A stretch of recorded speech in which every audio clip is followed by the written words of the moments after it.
So I wanna bring up something because I was very interested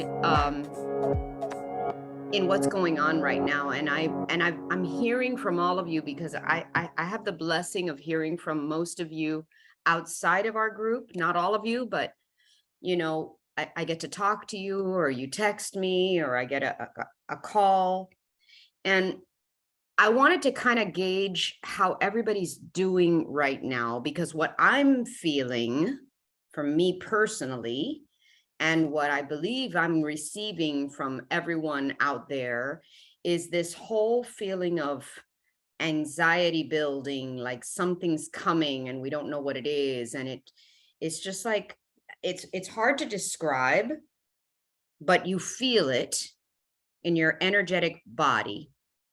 How many of you are kind of feeling this out of sorts, or like losing your vibe? That it feels like a lot is coming in and you're not processing it the way that you might have been, let's say, 2 months ago. I don't know how everybody is handling this.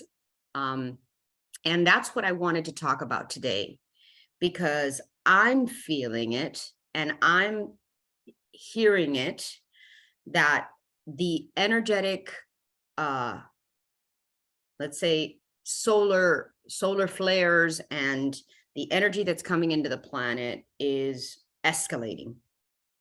It's building. And September, with all of the things that are happening astrologically, are building. And I've been saying it for a while, that my message that I've been receiving is about change.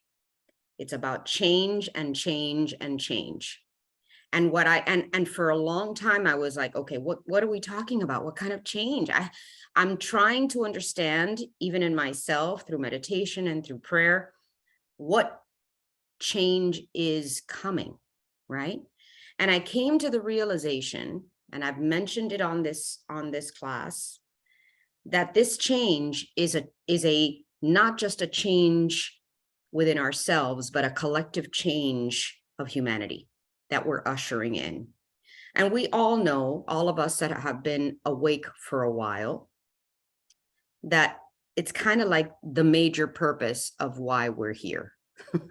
Each of us, in our own very unique way, we have awakened to who we really are. Okay. And with that awakening, we have a responsibility. Okay. And we have a responsibility to serve. We have a responsibility to serve, but we can't really do the best work. It's kind of like if you're feeling sick and you have a cold or whatever, and you go to work anyway, not that we do that these days, right? And you go to work anyway, and you're not really at your best, right? You're going through the motions, but you're not really at your best. So translate that into, for example, the symptoms of what we are going through, which is ascension. Okay, we've all do we understand this term?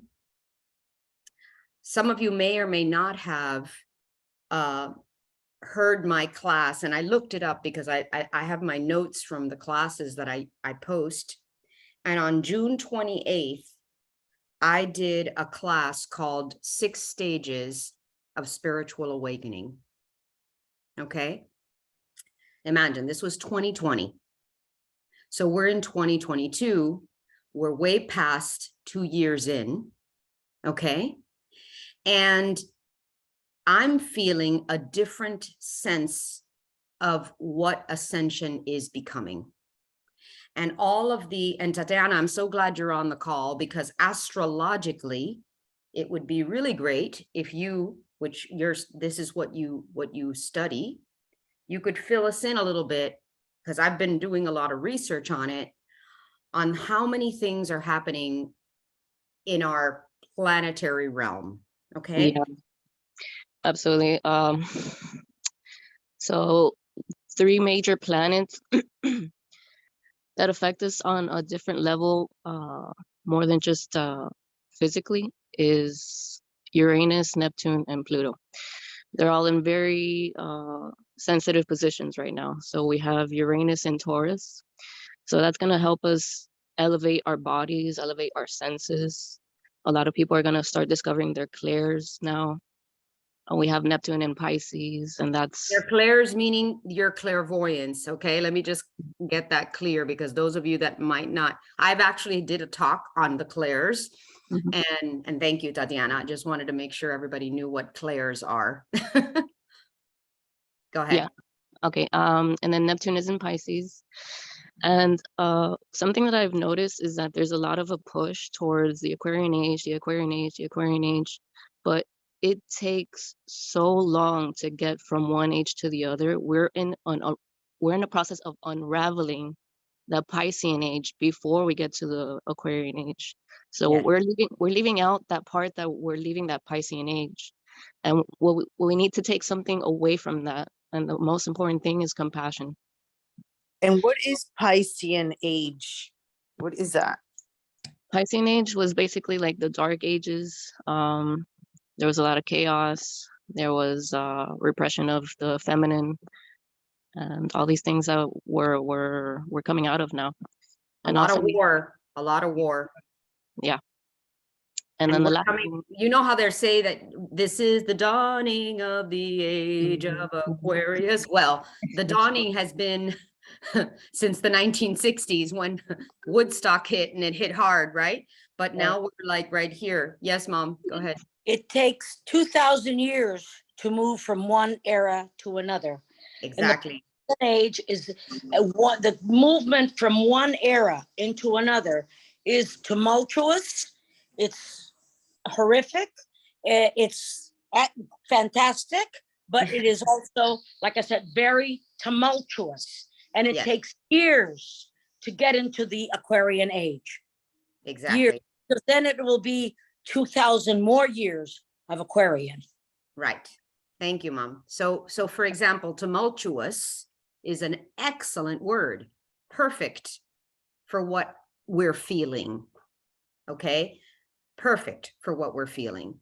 That's what I'm feeling from a lot of you. Like your lives have gotten a bit tumultuous. This is planetary, and Tatiana, I want you to pick up where you left off, because I love what you're talking about. Okay. But let me just clarify a moment. So this energy is pushing us in a different direction, in a more peaceful, unified, compassionate world of humanity, because it's time. Okay, it's time. But we're in this energetic vortex that is produced by the planet. Now, let me just, for those of you who may not be into the planets or astrology or that kind of world, okay? Think of the moon, right? Think of the moon. If the moon can affect the tides, if the moon can affect our menstruation, if the moon has that kind of energy and power, which so does the sun. Without the sun, we don't exist.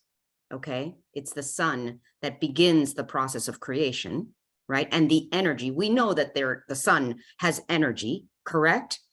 So if these two spheres that are part of our realm influence the nature and even our bodies and ourselves that strongly, all the other spheres also do. We just don't know enough about it. And there's people like Tatiana that spend their lives studying this idea. Okay. So I wanted to just give you a little pause of thought, because those of you who might say, astrology, the horoscope, that's such BS, listen, it's not. Okay. So it moves us, and we are part of it because we are part of nature. So when the full moon, hence the word lunatic, occurs, okay, there's an energy force that is being distributed both in when a full moon reaches its peak and then when a new moon comes out. So, Tatiana, pick up where you left off on the third element. Yeah, I love that you mentioned that astrology is not something that you believe in. It is something that you learn to understand. It is a language. It is the language of energy. So the last thing I was going to mention was Pluto. Pluto is in Capricorn right now. Capricorn having to do with the systems that we grew up with, tradition, and Pluto is breaking all of this up. It's going to transform it in a very deep, intense level. And it's especially because it's out at the very last degrees. And the US has reached its Pluto return. Yes. So, yes. So all the systems are falling down. We're getting a whole new revamp of everything, but it needs to be destroyed first. Have you noticed that everything is different in the way we work? Have you noticed that we're no longer the same in our interactions in work? That we have a hard time finding people to work because they don't want to, because they're like, I'm done with this shit. You know what I'm saying? I'm not going to fall into the system anymore.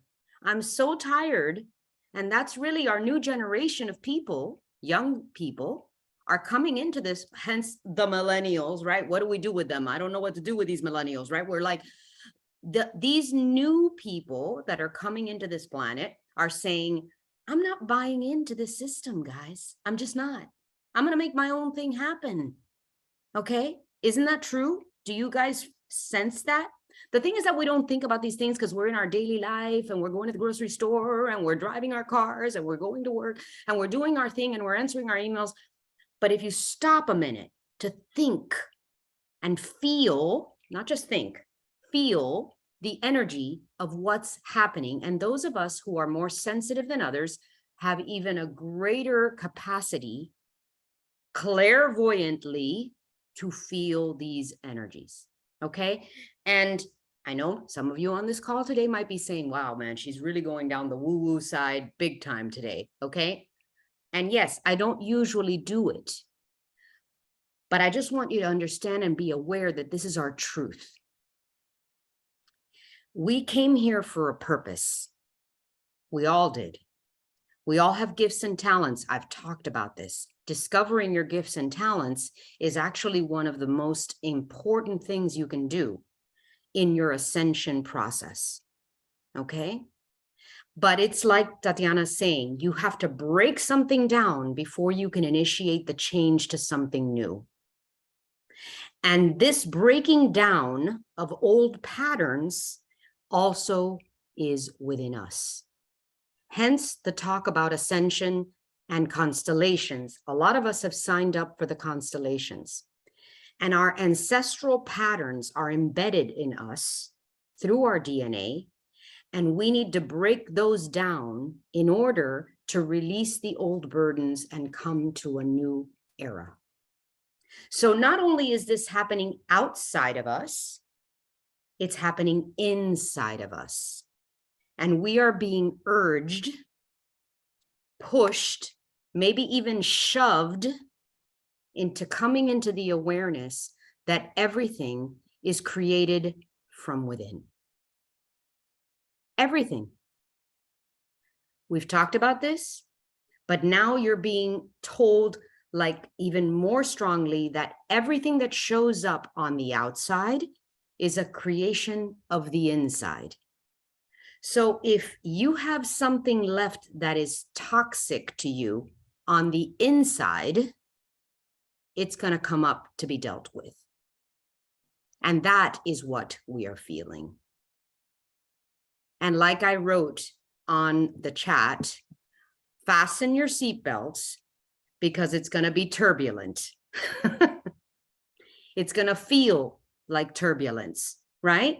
Like when you've been on a plane and the pilot says, fasten your seatbelts, guys, we're going to hit a few rough patches. Okay. And each of us is going to experience these rough patches in our own unique way. And these things are actually change that is going to be alchemized for the good, but we are going to feel these changes. We're not going to be very aware of them until they're right in front of our face. Okay? And that's why I wanted to have this talk today. Because as awakened spiritual elevated beings, we have a responsibility to help others come into the fold. The faster we all collectively understand this, the faster we stop blaming and using victimhood as our method.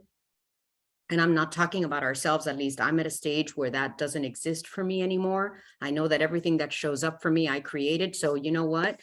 I'm in a place, I've been doing my work for the past decade.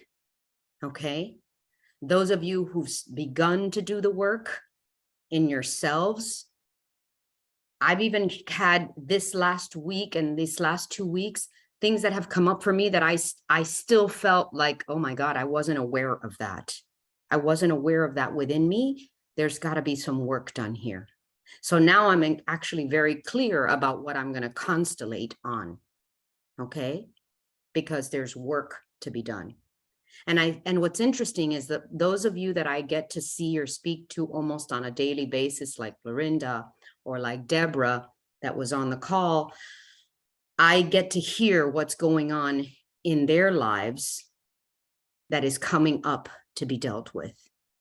And this is what I wanted to talk about, was different ways in which we can get into a better place for ourselves so that we can do our best work with others. Okay. And the first thing that I recommend for all of you to do is ground.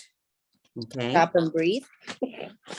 Stop and breathe is a very good one, but literally grounding physically with our bodies is one of the best ways to do this. And that literally is like go out in nature, go out to the ground, literally to the grass, take your shoes off, plant your feet on the ground and just walk around, put your feet on the ground, get in touch with nature, take deep breaths and just feel connectivity to the earth.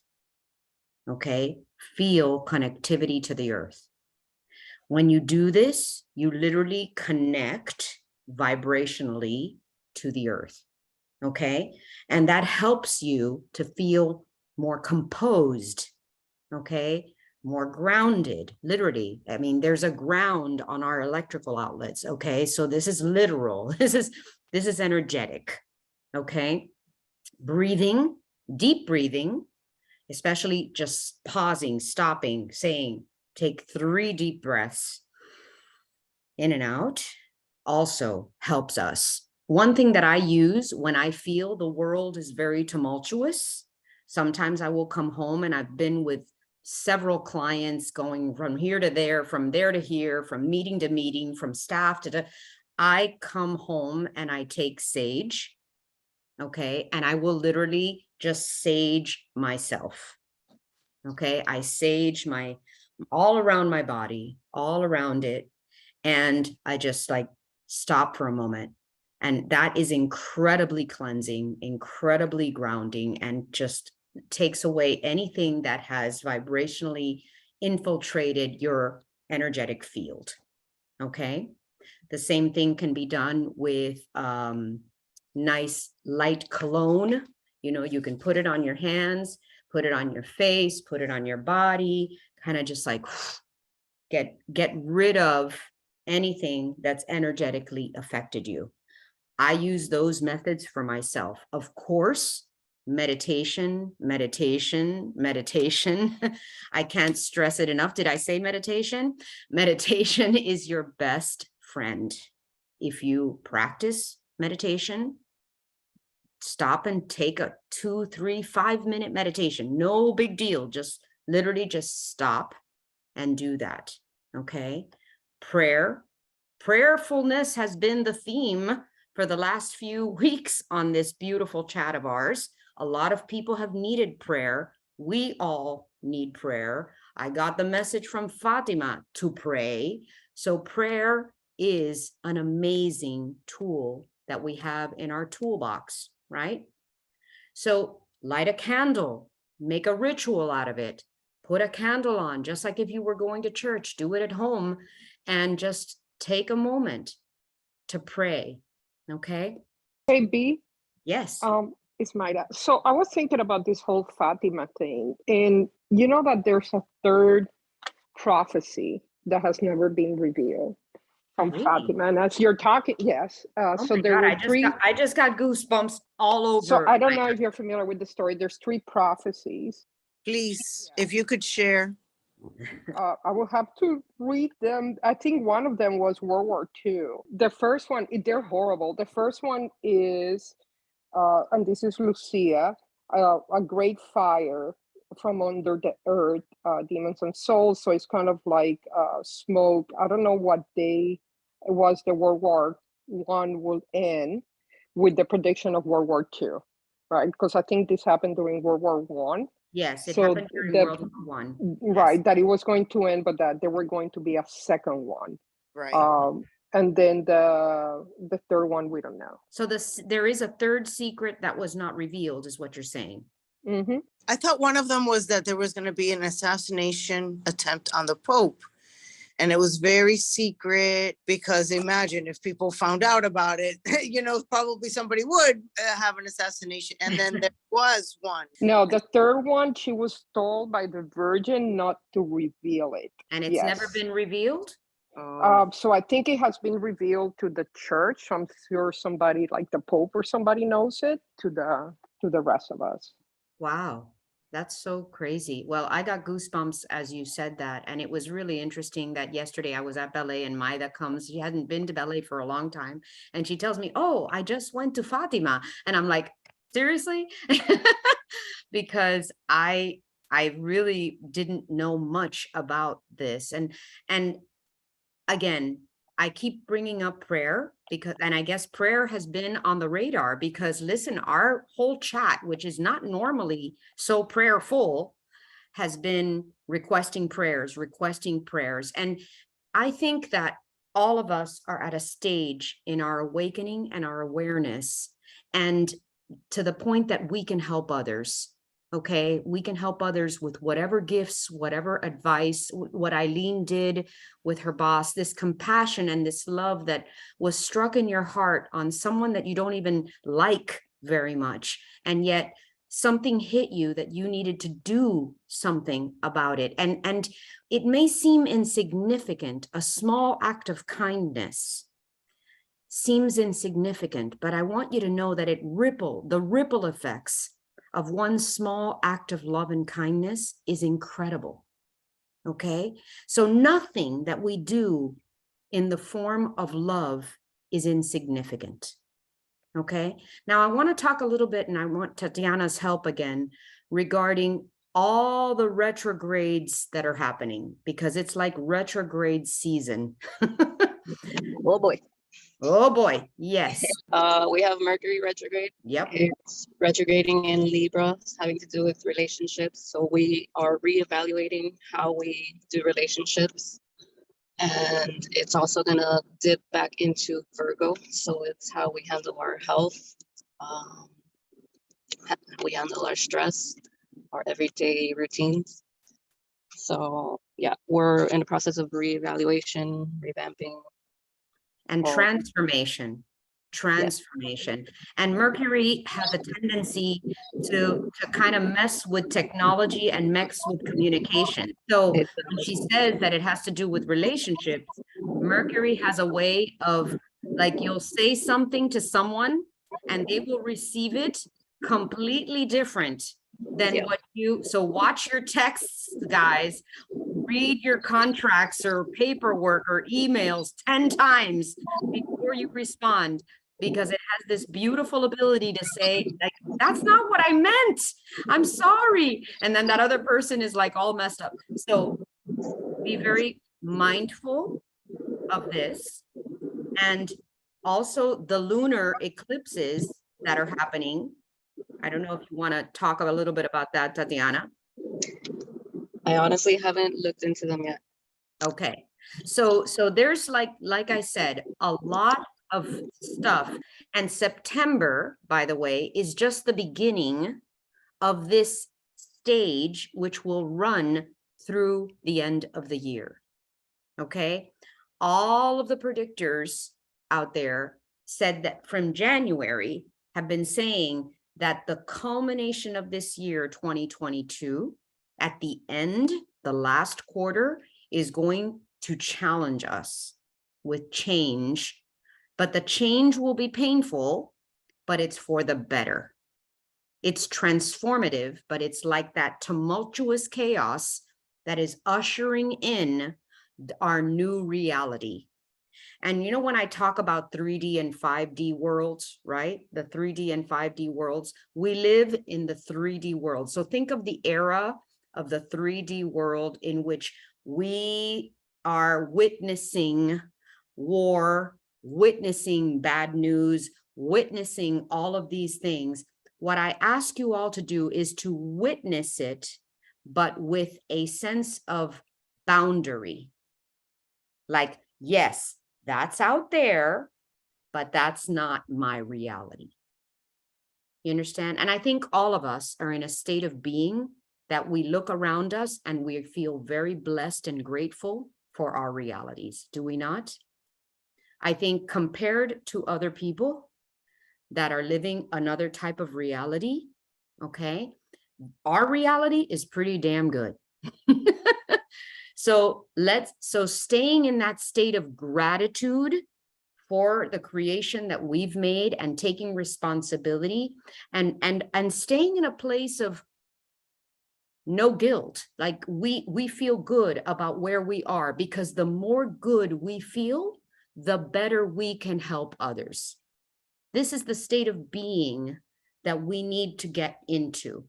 And when you find yourself that you kind of like get into the riptide of the tumultuous world out there, because it happens. It's happened to me this last 2 weeks. I felt like I was like, oh, hold on, I'm not ready for this, okay? And I had to get myself back together. I had to grab my practices really strongly and say, no, I am in control of my reality. I'm in a good place. I stay in my heart. Okay, I stay in my heart at all times. And this is what we're being challenged to do.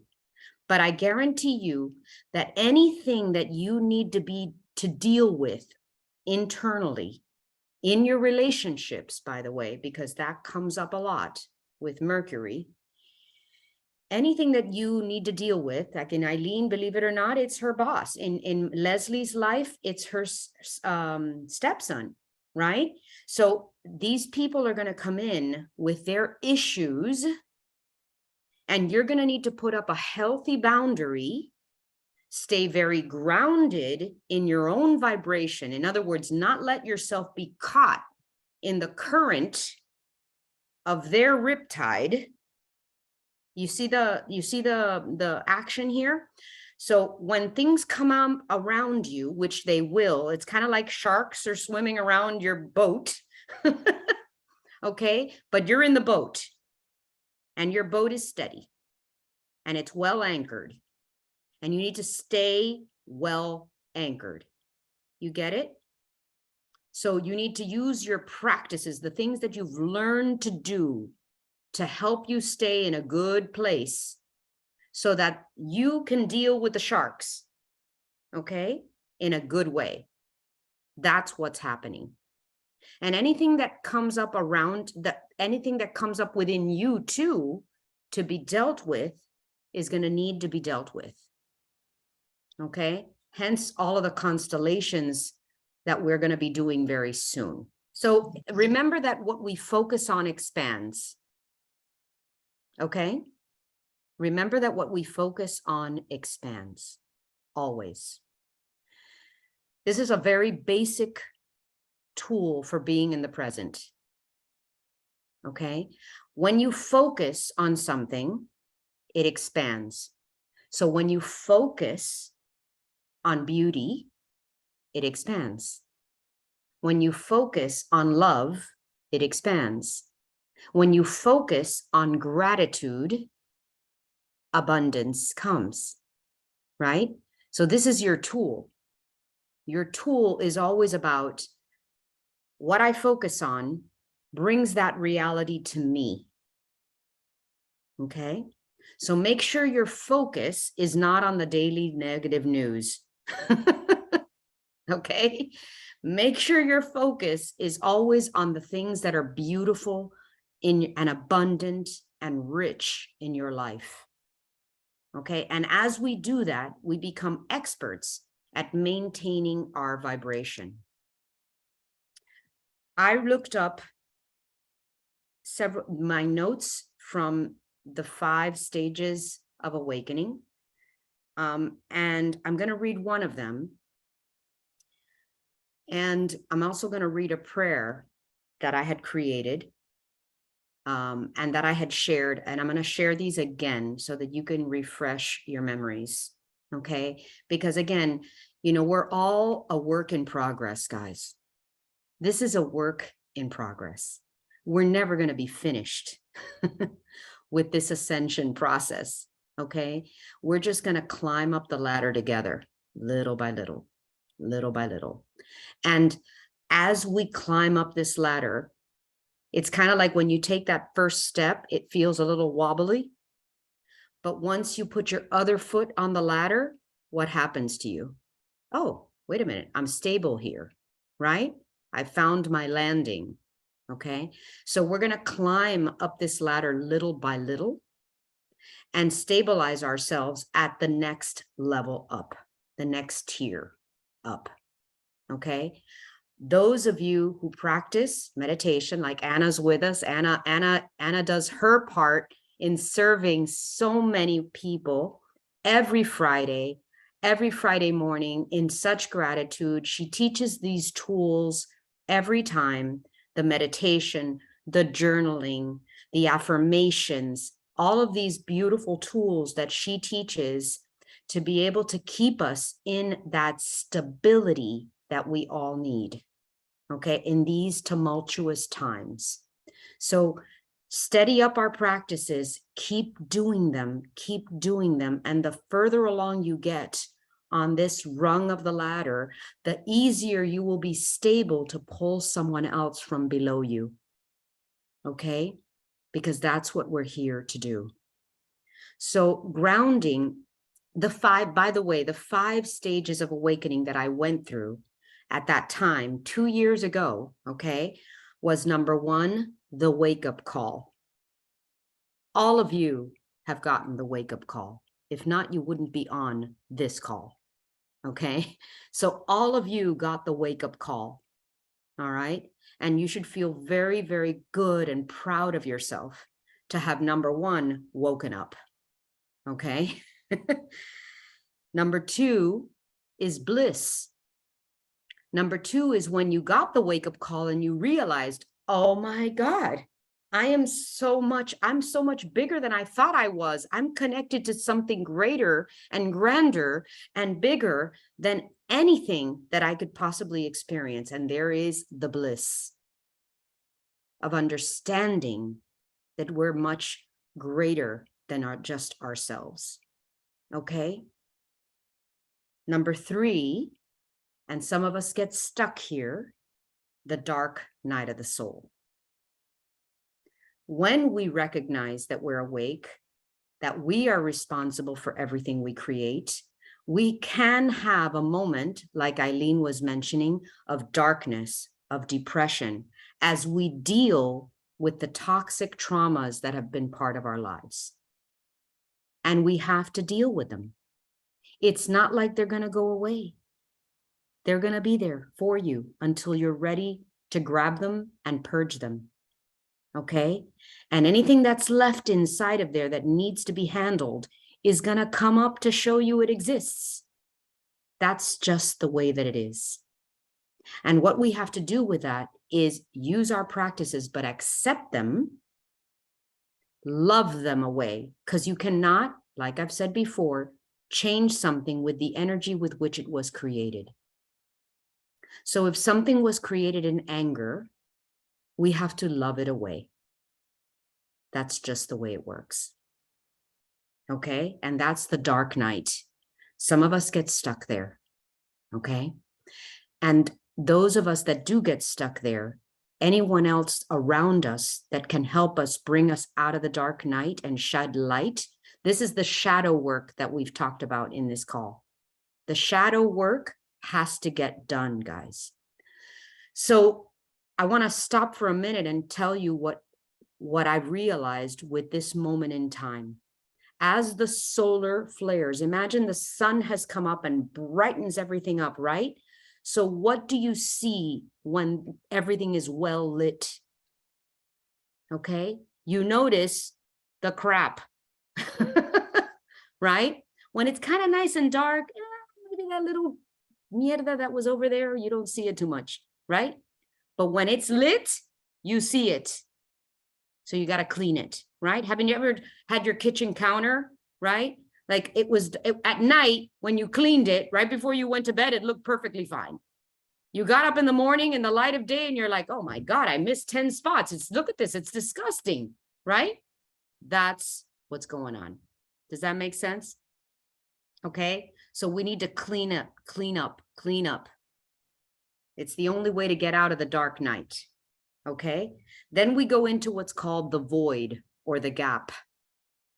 Okay, it's a stage when you feel slightly unplugged. And this is how I felt earlier this month. Okay, I felt a bit disconnected, unplugged, losing my ground. And I had to deal with it. It didn't last long. It was like a couple of days where I felt off kilter, you know? And I was like, okay, I get it. I'm gonna just, do my work. And I'm much better now. I feel much more grounded. And then 5 is grounding. Okay, this is the stage where we stabilize ourselves in a vibration that is steady. When we feel that no matter what comes in at us from the outside, our inside is holding firm. Make sense? Holding firm inside. We don't wobble back and forth as much. We don't go up and down the emotional roller coaster ride that we're like, oh, this is wonderful. Oh, this is pretty crappy. Oh, this is wonderful. Oh, this is pretty crap. We're kind of like in the middle, like, oh, okay, I can see that going on over there. Oh, yeah, this is kind of cool. All right, I'm okay, right? Or like we're observing people on the outside and we're saying, man, that person has a temper. Whew, I'm glad I'm not them, right? That kind of thing. And then number 6, which is the most important one, is life purpose and mission. I feel personally that after 2.5 years of doing this and observing and witnessing all of you, that this is the stage you guys are in. This is it. Life purpose and mission. Most of you are already on that platform. And you should feel incredibly great about that. I know you may be saying, no, I don't know, but I do know if you're not there already, you're on the verge of it. And this is the stage we're all striving to arrive at. By now, we know who we are and why and what we came here for. Even if we still feel the wealth of all of our emotions, we are fully committed to life. Are you fully committed to life? The good, the bad, and the ugly? Yes, all of it, because all of it is God. All of it is good. We walk with deep purpose and meaning. This stage is meant to last a lifetime, and you continually explore it as if it is the grandest adventure that you have or could have imagined for yourself. That's the stage we're striving for. And we're there. We're doing the work. It's not easy sometimes. It's kind of like exercise, right, Meech? You don't get a bicep on the first time you lift the weight, okay? You got to do it over and over and over. And then maybe if you're lucky, after a few months, you start feeling a little different and it starts looking a little better. It's a practice, guys. It's a practice. So be patient with yourselves. Know that once in a while, you're going to wobble off your good vibe and you got to reel yourself back in. But if we do it with conscientious reality, understanding that we create from the inside out and not from the outside in.